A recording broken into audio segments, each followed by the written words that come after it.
When it comes to sales, we all get in today's world that we should be asking questions of our prospects. But when I really get into the weeds with most salespeople and I say, what types of questions are you asking? I so often find that the types of questions that most people are asking are actually moving the sales conversation backwards and not forwards. So in this video, I'm going to show you 17 super quick sales questions to close more deals. Check it out.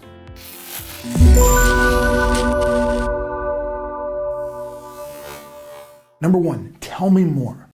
I love the simplicity of this question. And in fact, it's not even technically a question. A lot of these actually you'll find don't have a question mark, but they still prompt the prospect to go deeper. And so the goal here, a lot of these questions is to really think like a doctor to get the prospect to really identify what is the core issue. So when the prospect tells you something that seems potentially important or is maybe unclear, rather than just agreeing with them and saying, oh yeah, we hear that all the time, instead say, tell me more about that. Now you're going to get them to really dig in. Number two, why is that? Again, going so much deeper. We're going to understand our prospects better than their spouse does. The more you can understand them, the more they're going to think that you are the solution to really solve their problem. So a question like, why is that, allows you to really draw them out and to really start to think about how could they potentially see a solution to this potential concern. Number three, unpack that. Again, in the vein of going deeper, now we're getting them to really dig into a particular topic. So someone says something like, oh yeah, things have been really crazy this year with the economy. You say, oh, unpack that for me. Now you're getting them to really go deeper and to actually explain what is actually crazy about this particular year. Is it that it's crazy good or crazy bad or crazy somewhere in between? We want to really understand exactly, precisely what they're trying to say. Number four, why? Now, of course, we wouldn't ask it like that, but asking a question like, why? Or why is that? Or why do you think that is? Or why? When you ask it with the right tonality, what you're doing is you're getting them to really think through what's actually going on. Why is that? It actually shows expertise to ask a question like why at the right time. A lot of times salespeople think, oh, well, if I say why, well, then it's saying basically, I don't understand, I don't get it. But that's right, you don't understand their exact situation. Prospects are like snowflakes, right? Every single situation is a little bit different, and we want them to identify why. Number five, really, or really? However you want to use the tonality in whatever situation, but by, again, using a question like that, you're allowing them to explain what's going on. You're prompting them to just continue and go deeper. Again, getting them to do more talking. Number six, what makes you say that? Now, this is a beautiful question for a lot of different uses. But basically, if a prospect asks you a question or says something that's unclear, when you say something like, well, what makes you say that? Now you're getting them to really explain what's going on in their head. There's always two layers of consciousness, right? There's what they actually say, and then there's what's the thinking in their brain that caused them to say that. Really powerful distinction. Number seven, why do you think that is? Now, again, I think I actually mentioned this one before in some ways, but we want to really understand why they think something is the way it is. What we think is not important. It's all about what did they think. Number eight, what have you done to fix that? Now, this is where we're kind of shifting gears here in the types of questions, and now we're getting them to explain, well, if they have a challenge or something that's been going wrong, what have they done to try to fix that so far? And if they haven't done anything, that's going to tell you something about whether it's really a priority. And if they've done 30 different things and none of it's worked, now you've got a prospect that you know is probably pretty committed to trying to fix this. So understanding what they've tried to do in the past to fix that is going to really help you understand where they are and really create value in terms of what your potential solution could look like. Number nine, how does this affect you? I love this question so much because now we're shifting gears from academic to personal. This is where things go from theoretical to really meaningful because every prospect is affected by whatever challenge it is that they want to talk to you about, ultimately. And by the way, if they're not personally affected by it, it's probably not a priority.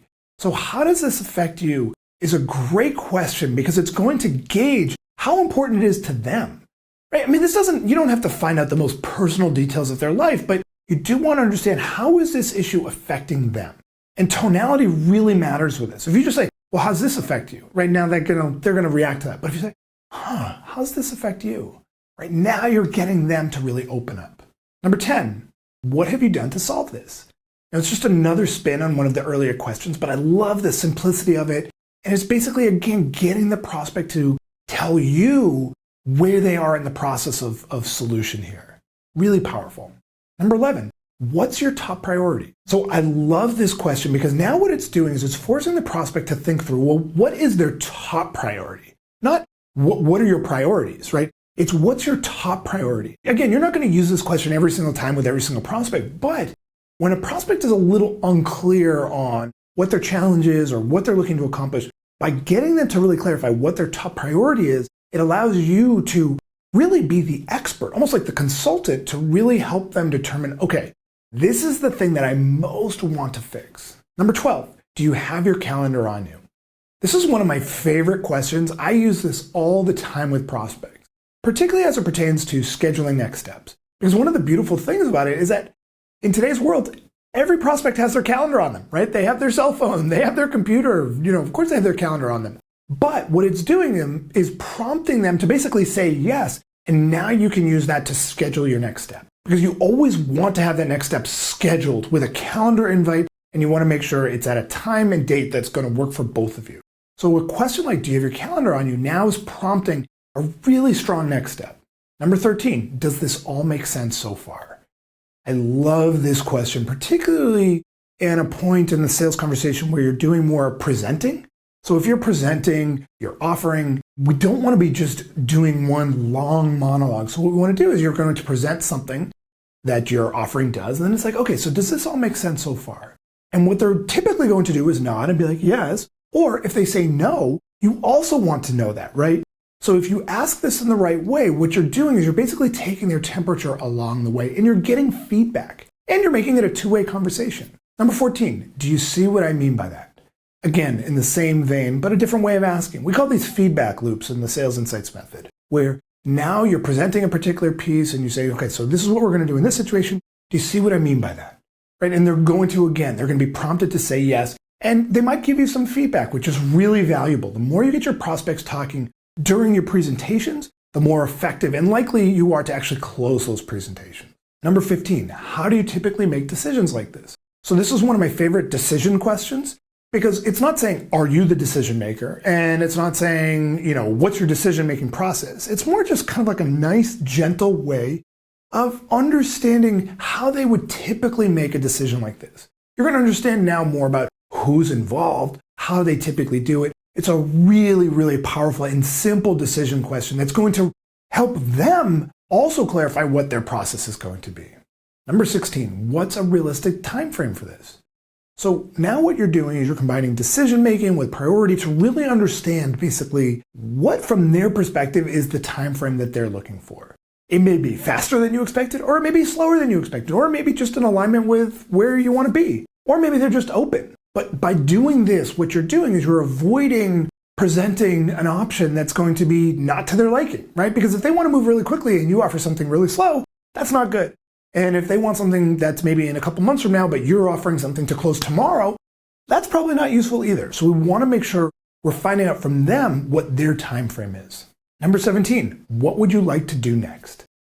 This is one of my favorite closing questions in the entire world, because what it's doing is if you've taken them through the process of asking the right questions and demonstrating real insight and determining that you can solve, there's not going to be as much pushback as you might normally get. So by just saying something like, well, what would you like to do next?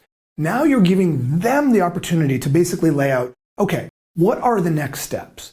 And so by doing this, it takes all of the pressure out of the sale and it allows them to feel like they're in control, but really you have created this, essentially a train on train tracks that's just moving in one direction. What we want to avoid is this bumper cars of prospects bouncing all around. But by using this process and asking a closing question like, what would you like to do next? Now, forward is really the only direction.